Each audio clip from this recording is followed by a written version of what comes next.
Right, another day on the farm. It is now, well, it's actually 3:30 in the afternoon, so we're quite late on in the day. It's not been a particularly good day on the farm, and I will get to that a little bit later on. I don't want to start the video on a downer. Calves are all here, they're waiting for their feed this afternoon, but before we get there, we have got another tractor here on demo. So this is a Coyote. I'm not sure what the 100% correct pronunciation of that is. Yeah, we have a Coyote HX120. I believe this is the largest Coyote tractor produced at the moment at 120 horsepower. This particular one has come to us on demo from Southwest Handling. They've recently taken on the Coyote umbrella of machinery, so they do tractors.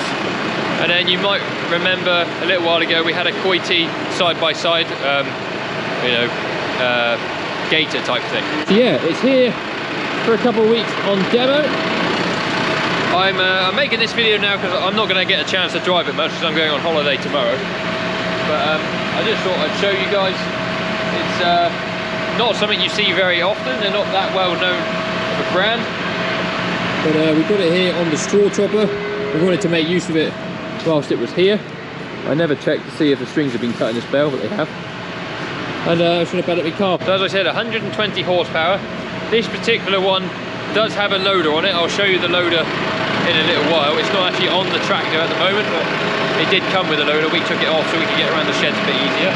Because the headstock on the loader was different to ours, we couldn't really do much of the loader work that we do here with it, so we thought we'd take it off, make use of it on the straw chopper, and see what we think. So I'm going to bed up some calves here in a minute. I've got a couple bales worth to do, and we'll show you a bit of that, and then I'll show you around the tractor, tell you a bit about it, and what I think of it. Right, so I've just chucked the first bale out. I haven't driven this tractor much, so I'm getting used to the gearbox and everything along with you guys. So we're in high there, we're in gear. We've got the handbrake on, better take that off. Put it in forwards on the shuttle. Is that high or is that low? That might be low actually. Yeah, that was low. So it's obviously a mechanical gearbox in this tractor, which a lot of tractors that are sort of aimed at the stockman market would be. So you've got a 1, 2, 3, 4 on a gear stick with a splitter, and your splitter is just high and low, so there's two splits, if you like, in the gearbox. I need to find myself a telehandler. You also got forward, reverse and neutral on a paddle, manual handbrake, I say high, medium, low, and I think it's even got a creep. Splitter on the gear stick, splitter on the armrest, splitter on the loader stick, clutch button on the joystick, on the gear stick as well, so you can change gear without having to dip your foot clutch. Right.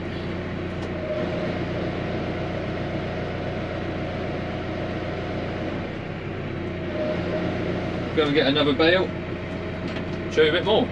Now everything is laid out nice and sensible. So for example, you've got 3 very nice manual spool levers over this side. Put ourselves in gear for the straw chopper here. Got big yellow PTO engage switch. Hand throttle where you'd expect to find it on your armrest. And just like that, we're chopping straw. I'm going to put myself down into medium box for creeping along.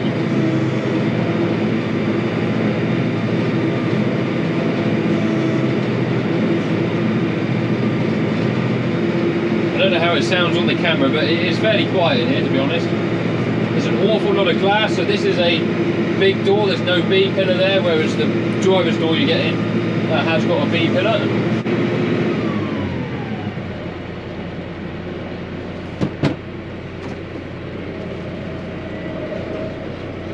Is that pen done? Let's have another go. Get up to speed here.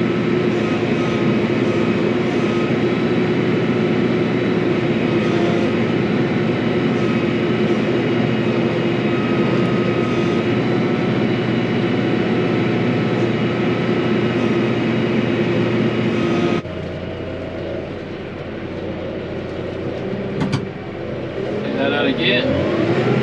Right, let's just stop and show you a few of the features in this tractor. So you've seen the outside of it briefly, but we'll just show you again here. So there it is in all its glory. This one's been spec'd with a fairly good set of tyres, nice wide chunky tyres.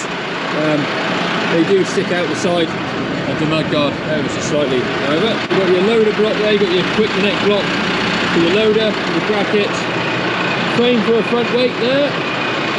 Nice square cab, quite aggressive looking front from where the lights are. You notice that from sitting in there how big the bonnet is anyway. Round the back we've got 3 spools, one of which is serving the pickup hitch.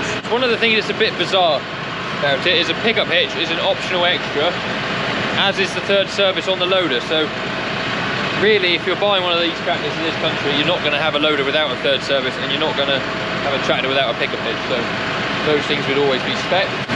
A good linkage here with obviously manual adjustment on there. It has even got a land drive system there. What else we got? You've got your top link. You can pull the PTO out if you have the 540 or 1000 speed PTO. You pull it out and put another one in. LED lights, very good lights on this machine. Stepping in through the door, you notice that the cab is actually massive. You have got heaps of room in here, and as I was saying earlier, B-pillar on this door, so a smaller door that you get in and out of, with a little window catch there, so if you want to open the window you can. And then this side, no B-pillar, so I mean you tend to look over this shoulder when you're working with implements, so loads of visibility out there. Got a load of buttons up here for various things like all your lights, so if I turn on all my lights again, look, all the buttons for those are up here. I'll turn them off. There we go. Got your windscreen wiper on there. That's if you want fluid, I suppose. That's your rear wiper. And fluid. Response setting, so work and drive. I'm guessing it's a bit more responsive in drive than it is work, but I don't actually know that, so don't take that as gospel. You got your beacon. You want your beacons on, and then it's actually got a rear heated window, so you can see the lines here, which I thought would actually be really annoying for doing something like straw chopping, because you're trying to look through them, but you don't really notice them at all, to be honest. And on cold mornings when everything's iced up, steaming up, that's probably quite handy to have. Big window that opens up. Look at that. See what's going on behind you if you need to for any reason. 3 spools, as I said, and your PTO is on there. Big cup holder at the back. What have we got here? USB power socket there if you want one of those. You've got power down here as well. We've got your 3-pin plug. Got your 1000, 750 and 540 power shaft speeds down there. Fuse boxes on the back, so there's loads of space behind the seat as well. All your draft control is in this little armrest hole here. You've got a little storage compartment in that one. You've got your linkage setting on here. You've got a rocker switch for it as well should you want to use it. This is your high and low split for your gearbox splitter. Hand throttle. We'll look around the other side before I show you the gearbox. Masses of storage. So I've got me GoPro tripod in there at the moment. I've got another GoPro in there. Really nice deep storage pockets. I mean, they are just plastic lined, but there's nothing to stop you putting a rubber insert. Got another 3-pin plug on this side. Now interestingly, it's got a park brake like you'd have on a John Deere, which I guess is a transmission park brake, as well as a normal handbrake down here. It's got a fridge, if I can get in it. Look at that. Keep everything cool for you. And then also, perhaps the coolest thing, on the top here, wireless phone charger. Put my phone on there. Look at that, charging. How handy is that, not having cables strewn everywhere? It's got a rubber base, so that's not going to go anywhere. I mean, it can't anyway because it's in a little deep pocket there. Got some more storage behind the fridge. You got another cigarette lighter type power source over there. Right, let's come back around the front. Steering wheel comes down on a pedal, like so, which is very, very nice. I quite like that. You've got a button here for a PTO cruise. You've got your hazard lights. This resume and set and plus and minus, I guess you can set your revs somehow if you want to. I'm not sure how that works. You'd have to ask one of the guys from Southwest Handling to talk you through that one. I don't know about that. You've got a boost, I think, down there if you want it on or off. You can put it in eco mode. I don't know why you do that. And then you've got DPF regen down there. Clutch, brakes and accelerator. Obviously that's quite a nice, how that's set out, it's quite nice. It's not a pedal that comes from underneath your steering wheel, it's just in the floor, which is, sits nice anyway on your foot. Get this armrest out the way and I'll show you down here. So as I said earlier, you've got high, medium, low, and I'm assuming C is creep. So I've got it in medium at the minute for going around the yard. You've then got 1, 2, 3 and 4 on this, which would be the main gear stick. You've got this orange button on the top, which means you can change gear on the fly if you want to, like so. What have we got it in? We've got it in 1, so let's stay in 1 for the time being. You've also got your splitter on here, which is the same as the splitter on here, and the same as the splitter on here, which is your joystick for your loader. You've got your horn on there if you want that as well, and also button on the back for third service. If I pull the dashboard down, the little green H you can see here, that's your splitter. So if I press minus, that's now in L, which is low. So whatever gear you're in, 1, 2, 3, 4, high, medium, low, creep, whatever, you then have a plus and a minus, especially high and low. So that's your 2 splits. Pretty simple dash. So you've got your speed on the right hand side here, whatever gear you're on here, so the little paddle that puts you in forward will tell you forward, reverse, oil temperature, and fuel gauge there, and an AdBlue gauge along the top. And then over this side you've got your rev counter, and then you've also got your PTO 540E and 540. So when you want to go 540, put it in gear, take it up to the second yellow mark there, you know you're at 540 on your shaft. There's not really a lot else to show you. Obviously you've got aircon up in this corner here if you want your climate control settings. Got a radio up here. Is it a Bluetooth one? I don't know. I mean, it's a pleasant enough place to be.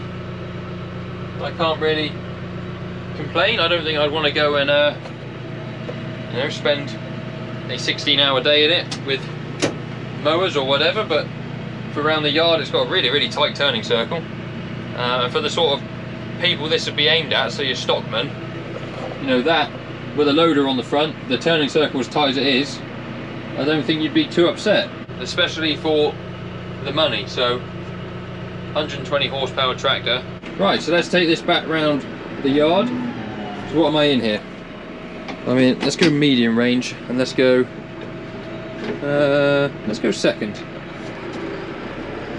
Right, so we're going along, and then we'll press our plus button here, and that is our 1 split that we have. So if we want to change gear now, we've got to do it on here, up to third, and then it takes us back down to low, split again, it's another gear, and if you wanted to go any faster, you'd have to pick another gear. So that is the Coity 120. If any of you guys have any questions, I'm not a tractor salesman, it's just here on demo, I'm just telling you what it is. If you have any questions about it, I'll leave the link for Southwest Handling down in the description. You're more than welcome to quiz them on it. I probably told you things about it that aren't true, so better to speak to them than it is to speak to me. Let's park her up for the night, and I better go feed my calves. Now I'm off down to feed the calves, which is obviously my last job I do every night before going home. So last time I'll do it for the ones that are on milk, because I'm off for 3 weeks after today. They'll be weaned when I come home. But I said earlier it was a bit of a doom and gloom day on the farm. We had our whole herd TB test read today, so we jabbed the cows on Tuesday. Today's Friday. The vet was back to read the test, and unfortunately we have 7 cows that are either IRs or reactors, and there's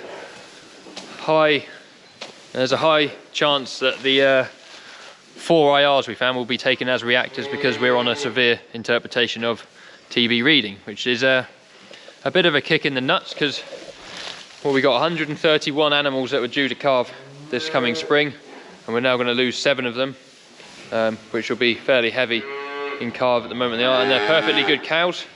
You know, John doesn't keep anything here that we have to spend any time doing anything to. The cows that are here are perfectly good cows that can look after themselves and are perfectly good breeding animals. So to lose 7 of them is a bit to take in. We're going to be a bit down on numbers, but sadly that is just life. Certainly in the southwest of England, if you keep cattle, TB is a big issue. Luckily all my calves went clear, or however young stock went clear, so it is just breeding cows that we've had a breakdown in. What that means is that in 60 days time we'll have to test all the animals again. They'll be even closer to calving. Some of them will be less than a month away from calving at that point, which is really not good for the amount of stress you put them through when they're that close to calving. But we can't do anything about it. It is the rules we have to follow. I wish TB wasn't a thing, but it is, and it's just something we have to deal with. But yeah, not really the last day I had planned before my honeymoon, but there you are. Can't do nothing about it. It is what it is. So I'm going to get these calves fed. Hope you've enjoyed the video. If you want to know any more about that tractor, please do visit the Southwest Handling website and get their contact details from there. I'm sure we'll see more of those sorts of machines in the yard in the future. If you haven't already, please do give the video a thumbs up, subscribe to the channel if you haven't already, and I'll see you guys on another video very soon. Cheerio.